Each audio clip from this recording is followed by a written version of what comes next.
Welcome to my channel, DNA.12 Education.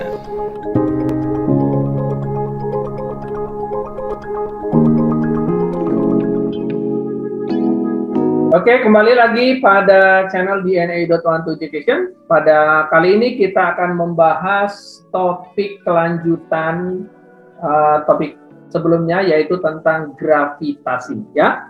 Seri Fisika SMA, gravitasi bagian kedua.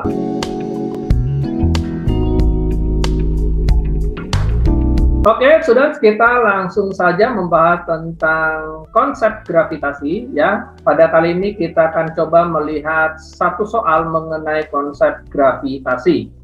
Untuk mengenai rumus-rumus dan konsepnya, kita bisa lihat pada video yang pertama, ya. Pada video kali ini kita akan melihat atau membahas lebih dalam lagi mengenai konsep gravitasi.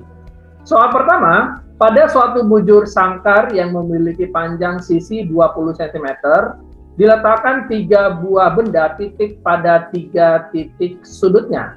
Kita perhatikan gambarnya. Massa benda 2 kg, ya.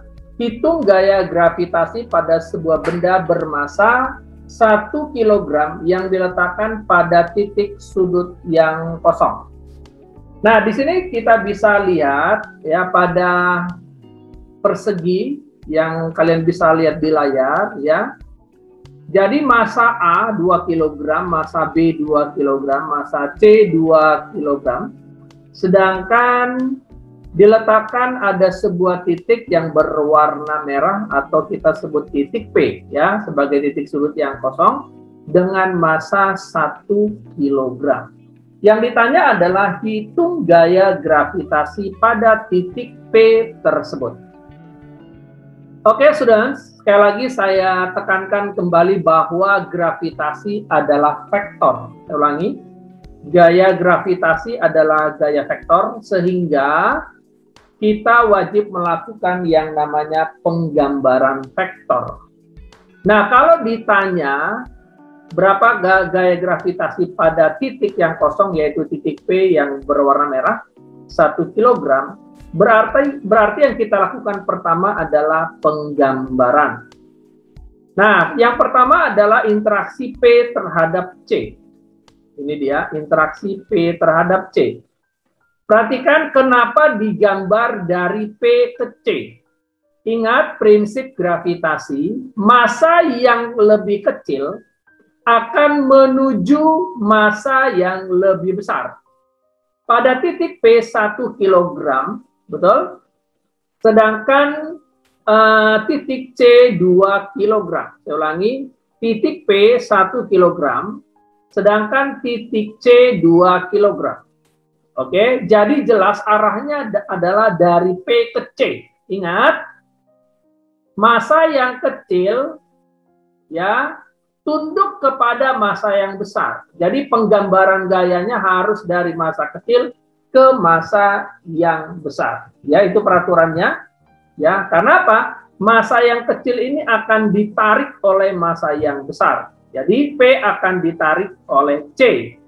Jadi kita katakan, ya, interaksi P terhadap C itu kita sebut sebagai FPC. Nah, jelas ya? Sekarang interaksi P terhadap B. Jelas, ya, seperti yang saya sebutkan tadi, massa yang kecil akan ditarik oleh massa yang besar. Perhatikan di sini, ya, massa B 2 kg, massa P 1 kg. Ingat, maka P akan ditarik oleh B. Makanya arahnya dari P ke B. Ya, jelas? Ingat, semua penggambaran ada di titik P sebagai acuan. Nah, ini kita sebut sebagai FPB. Nah, yang terakhir adalah interaksi P terhadap A. Perhatikan interaksinya. Massa A 2 kg, ya, massa A ini 2 kg. Sedangkan massa P 1 kg. Berarti P akan ditarik oleh A. Massa yang kecil akan ditarik oleh massa yang besar. Berarti interaksinya sebagai berikut. Ya. Kita sebut sebagai FPA. Nah, sekarang kita berbicara yang namanya ukuran. Sisinya 20 cm, berarti 20 cm ini kita anggap sebagai R, sama dengan 20 cm, kita harus ubah ke dalam SI, berarti 0,2 meter. Oke? Nah, interaksi P ke C itu juga 0,2 kg, betul ya? 0,2, jaraknya 0,2 meter. P terhadap B juga 0,2 meter. Kita tuliskan 0,2 meter. Sedangkan interaksi P ke A, ini jaraknya adalah diagonal. Betul ya? Ini adalah jaraknya diagonal. Perhatikan, ya, saya ulangi. Jaraknya adalah diagonal. Perhatikan di sini. Oke? Nah, kalau bicara diagonal, ingat pada matematik berarti jarak AP adalah 0,2 akar 2. Oke? 0,2 akar 2 meter. Jadi perhatikan jarak sangat penting di sini, saya ulangi. P ke C 0,2 meter, P ke B 0,2 meter, sedangkan P ke A itu 0,2 akar 2 meter. Ya, kita menggunakan hukum Pitagoras atau langsung diagonal sisi adalah S akar 2. Ya, atau rusuk akar 2. Oke, jelas ya? Nah, di sini dia interaksinya sudah ada, jaraknya juga sudah ada. Oke, nah sekarang kita akan menentukan berapa besar FPC, FPB, dan FPA. Nah, seperti yang kita ketahui, F adalah G dikali M1 kali M2 dibagi R kuadrat. Nah, kalau FPA berarti G dikali MP dikali MA dibagi RPA kuadrat. Oke. Dengan memasukkan data-datanya, G-nya kita biarkan.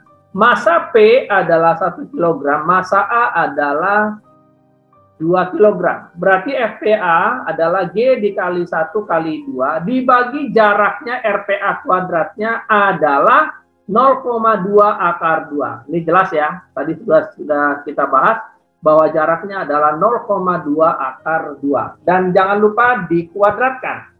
Sehingga kita akan temukan bahwa FPA-nya adalah 25G. Oke, 25G. Nah, sekarang kita sudah dapatkan bahwa FPA-nya adalah 25G. Nah, sekarang kita akan hitung FPB. FPB berarti G dikali MP dikali MB dibagi RPB kuadrat ya. Ingat RPB-nya itu adalah 0,2 meter ya menurut gambar. Sehingga memasukkan datanya G dikali 1 kali 2 dibagi RPB-nya adalah 0,2, betul ya? RPB-nya adalah 0,2 di sini ya, jelas. Sehingga kita akan dapatkan FPB-nya adalah 50G ya. Kita sudah dapatkan ya FPB-nya 50G. Nih. Oke. Jelas ya? Nah, demikian juga untuk FPA. Kita dapatkan, FPC. Untuk FPC, G dikali MP dikali MC dibagi RPC kuadrat. Kita masukkan FPC sama dengan G kali 1 kali 2, sama ya. R-nya 0,2 kuadrat, kita dapat 50G. Di sini ada kesalahan sedikit, bukan FPB tapi FPC ya. FPC. Di sini salah pengetikan. Jadi kita sudah dapatkan ya. Ya di sini udah jelas komplit semua ya, sudah komplit untuk FPA-nya 25G ya. FPB-nya 50G dan FPC-nya adalah 50G juga. Oke. Nah, sekarang sudah jelas kita dapatkan masing-masing untuk gayanya. Nah, kita perhatikan di sini ada 3 vektor, yaitu FPA, FPC, dan FPB. Saya ulangi, di sini ada 3 vektor, ya, yaitu FPA, FPB, dan FPC. Namun kita lihat di sini FPA-nya itu membentuk sudut. Saya ulangi, FPA-nya membentuk sudut, artinya tidak nempel di sumbu X dan sumbu Y. Nah, seperti yang saya sebutkan sebelumnya, jika ada gaya yang tidak nempel pada sumbu X dan sumbu Y, artinya wajib diproyeksikan. Nah, ingat, pada FPA terbentuk sudut 45 derajat. Ingat, ini kubus. Ya, sorry, ini persegi. Berarti dibentuk sudut terhadap sumbu X-nya adalah 45 derajat. Nah, menurut Newton, FPA ini wajib kita proyeksikan. Ya, FPA kita proyeksikan sehingga kita dapat proyeksi FPA ada dua tentunya ya. Satu FPAX dan satu lagi adalah FPAY. Nah, di sini perhatikan FPAX-nya di sini ya. Dan di sini adalah FPAX. FPAY-nya adalah ini, perhatikan. FPAY.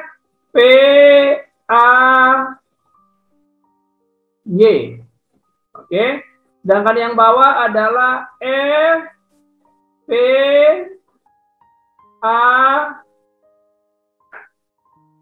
Jelas ya? Proyeksi selalu ada dua. Nah, ingat proyeksi selalu ada dua. Betul ya? Yang kita proyeksikan ini hanya FPA. Sedangkan FPC dan FPB tidak diproyeksi karena sudah nempel. Jelas sampai sini? Nah, hasil proyeksinya adalah sebagai berikut. Perhatikan. Untuk FPAX berarti FPA cos theta. Ini sudah jelas ya tentang hukum Newton bagaimana memproyeksi. Berarti FPAX adalah 25G dikali cos 45. Ingat, 45 nempel pada sumbu X berarti dia jadi cos. Sehingga FPAX adalah 12,5 akar 2G. Ya, ini saya kasih tanda minus. Ini kita hapus saja dulu supaya nggak ribet ya. Ini kita hapus dulu. Kita hapus nanti aja mengenai tanda. Jelas ya? Jadi FPAX adalah 12,5 akar 2G. Nah, demikian juga untuk FPAY.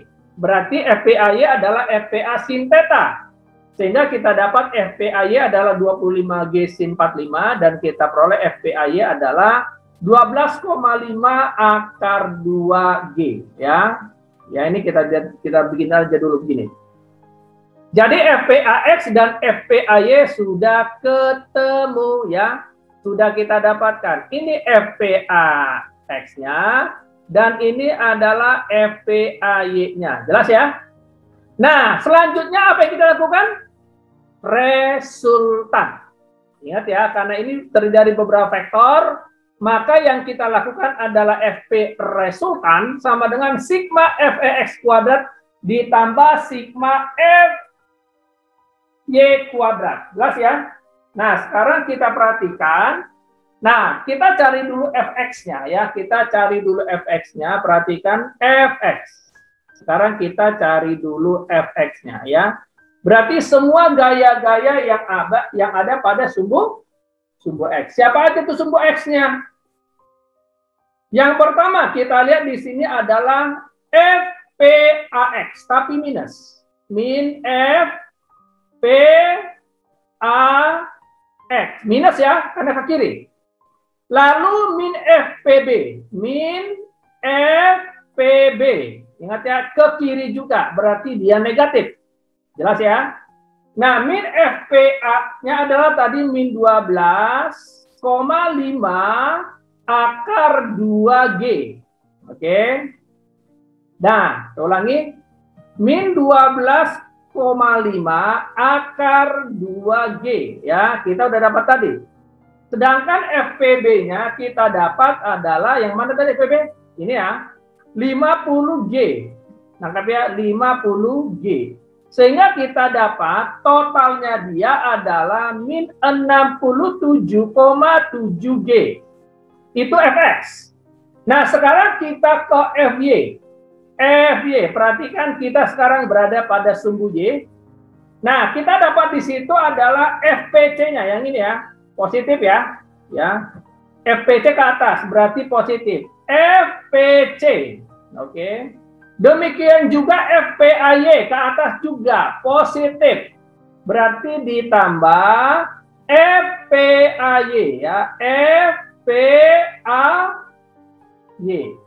Nah, FPC kita dapat tadi berapa? 50G. 50G, betul? Ditambah FPA pada sumbu Y adalah 12,5 akar 2G. Betul ya? Nah, sehingga totalnya kita dapatkan adalah 67,7G. Nah, sudah dapat ya? Sumbu X-nya sudah dapat, yang ini ya. Sumbu Y-nya juga sudah dapat, yang ini. Oke. Nah, sekarang kita masuk F resultan, berarti F resultan atau FP sama dengan FP ya. Sama dengan apa? Akar. Akar dari berapa? Akar dari fx kuadrat ditambah fy kuadrat. Yaitu min 67,7G dalam kurung kuadrat ditambah. Yang Y-nya adalah juga sama 67,7G dalam kurung kuadrat. Dan jangan lupa di akar. Di akar. Jelas ya sampai sini? Ya, ingat ya rumusnya yang mana tadi? Rumusnya adalah ini. Ya. Sehingga kita temukan FP ya dengan menggunakan kalkulator, jawabannya adalah 95,7G ya. Nah, kita bisa memasukkan G-nya seharga 6,67 kali 10 pangkat min 11, sehingga kita dapat 95,7 dikali G-nya adalah 6,67 kali 10 pangkat min 11.